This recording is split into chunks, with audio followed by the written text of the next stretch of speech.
mpya tutajifunza.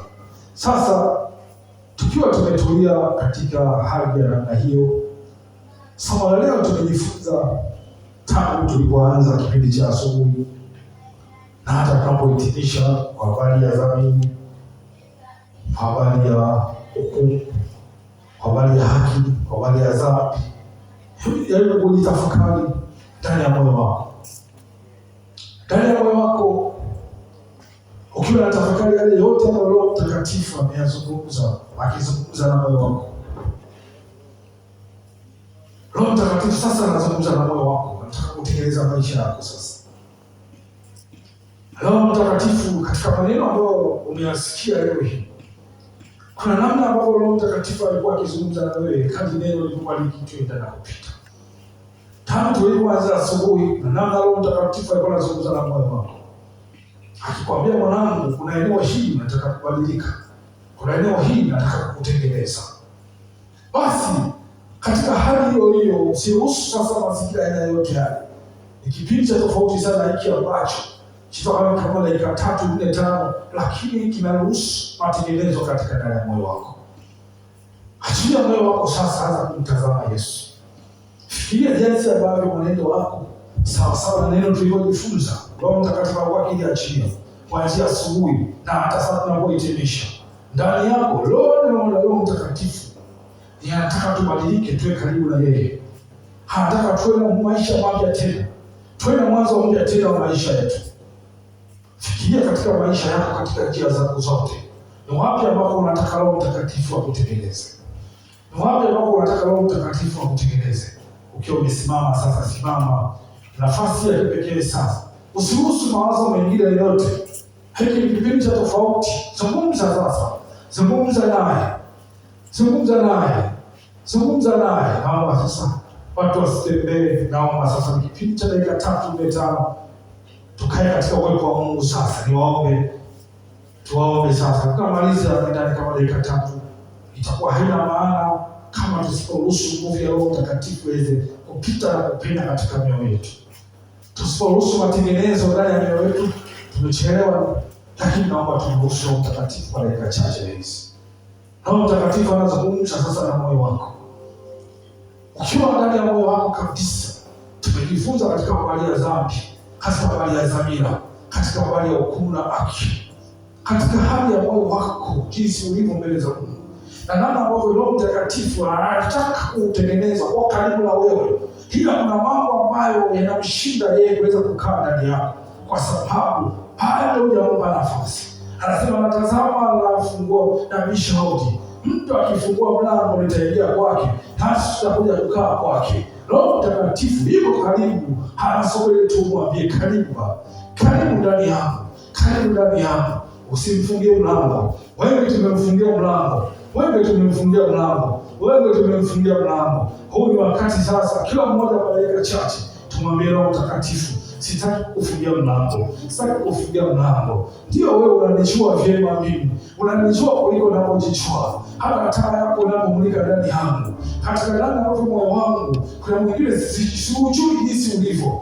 Naomba sasa ufungue moyo wangu. Nami niseme kama yule Petro aliposema, ondoka kwangu maana mimi ni mwenye dhambi. Nami niseme kama yule aliyosema, Daudi mfalme, maana najua makosa yangu yako mbele zako na dhambi yangu iko mbele yako daima. Moyo wako utazame, moyo wako uangalie sasa. Ruhusu Roho Mtakatifu, na kuna jambo lolote aliko sawa, basi tubu. Anasema huwe na bidii na kutubu. Katika ile Ufunuo sura ya 3 mstari wa 19 anasema, mimi nawapenda wale ninaowapenda, ninawakaribia, lakini pia ninawarudia wale ambao nataka kuwarudia. Huwe na bidii na moyo wa kutubu, wewe ukatubu. Anataka kutengeneza na wewe sasa. Anapokutazama ndani ya moyo wako ukoje? Anataka kuunganishwa na wewe jinsi ulivyo, lakini hawezi kuingia tu wewe kama mwana mpotevu. Akasema, nitakwenda kwa baba yangu, nitamwendea baba yangu nikwambie jinsi nilivyomkosea. Naye ni baba wa rehema, yuko mahali. Tazama moyo wako sasa. Ni mambo mangapi ambayo unataka Roho wa Mungu Mungu akusamehe, akusafishe kwa damu ya Yesu Kristo, akufanye kuwa mpya kabisa, akufanye moyo wako uwe mpya, sio tena ule moyo unaopenda dhambi, moyo utakaochukia dhambi, moyo utakaosema dhambi hapana, moyo utakaokataa kabisa dhambi, moyo utakaopenda mambo ya haki, mambo utakaounganishwa katika utakatifu na usafi. Mwambie Bwana Yesu, sasa nitengeneze.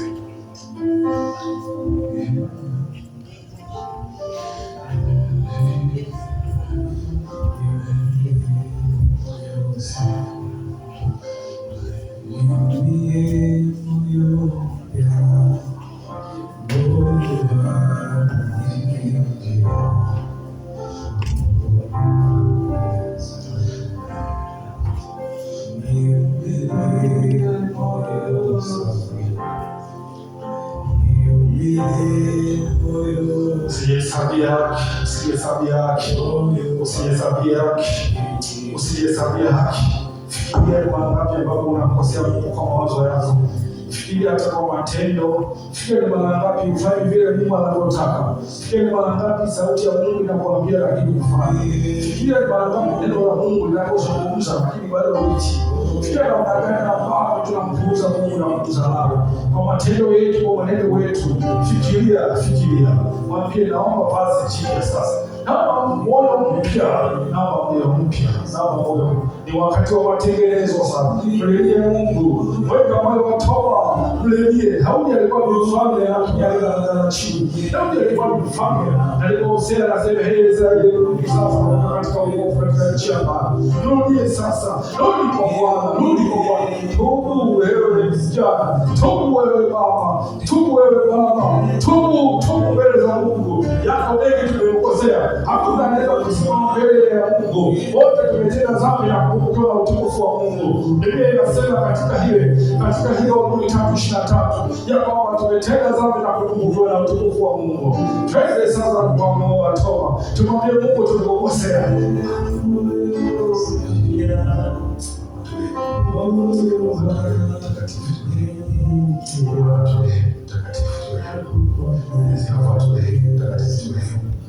Turehemu katika jina la Yesu, turehemu.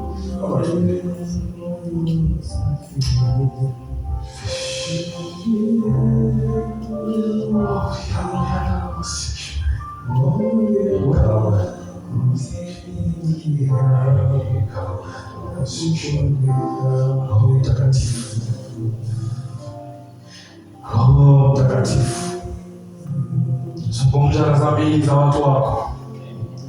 Achilia taa yako ili kawaki katika watu wako. Achilia sasa dhambi zao zikaanze kuchoma.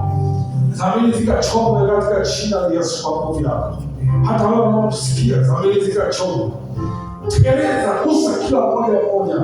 Roho Mtakatifu, ulipokuwa ndani ya Bwana Yesu, ukiwatazama wale ambao wamekuja kwa yule mwanamke mzizi, wakijua mwanamke mzizi ni mwenye dhambi, kumbe wao ndio wana dhambi nyingi kuliko hata yule mama. Wakamnyosha kidole, wao wenye dhambi ya haki. Lakini ulipoingia ndani ya mioyo yao, kaanza kuzungumza mmoja, ndipo kila mmoja alipoona amehukumiwa. Ndipo alipoona kila mmoja kwamba siku ya uzima milele hata jina lake aliko mbinguni. Ndipo alipoona kwamba kumbe ilikuwa na jioni ni mtakatifu, kumbe hata jina langu aliko mbinguni. Kumbe hata katika ile majina wateule jina langu aliko mbinguni. Ndipo sasa utagaragara sana. Garagara sasa hivi, sio kesho. Garagara sasa hivi mbele za Mungu. Mwambie kweli Mungu, mimi ni mwenye dhambi. Mimi ninatia, nataka kutekeleza ushirika na wewe. Nataka kuwa na uhusiano mzuri na wewe. Nitengeneze moyo wangu kabisa. Najua kabisa sikupendezi. Hata maisha yangu ya maombi hayaniridhishi. Maisha yangu ya utakatifu bado yanasuasua. Hata katika mwenendo wangu bado hauna mbele zako. Bado sijaunganishwa na wewe. Ninakuomba leo Bwana, ninatubu dhambi yako. Nimetenda uovu na makosa. Nimekukosea wewe kabisa. Naomba unisamehe.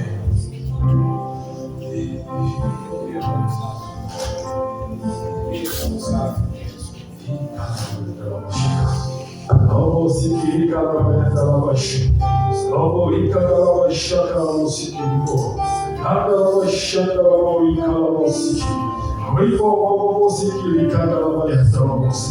katika jina la Yesu Kristo wa Nazareti. Baba, ninaomba neema ikatembee juu ya watoto wako. Ninaomba neema ikatembee na mmoja mmoja. Toa mwanzo mpya na moyo mpya juu ya mmoja mmoja. Naomba moyo mpya juu ya mmoja mmoja. Naomba moyo mpya Bwana, katika sauti hii inaposikika. Itaposikika leo, itaposikika kesho. Yote atakayesikia kwa moyo mmoja. Mungu, katika jina la Yesu Kristo wa Nazareti. Tengeneza moyo mmoja mmoja. Tengeneza moyo mmoja mmoja. Tengeneza moyo mmoja mmoja. Tengeneza moyo mmoja mmoja.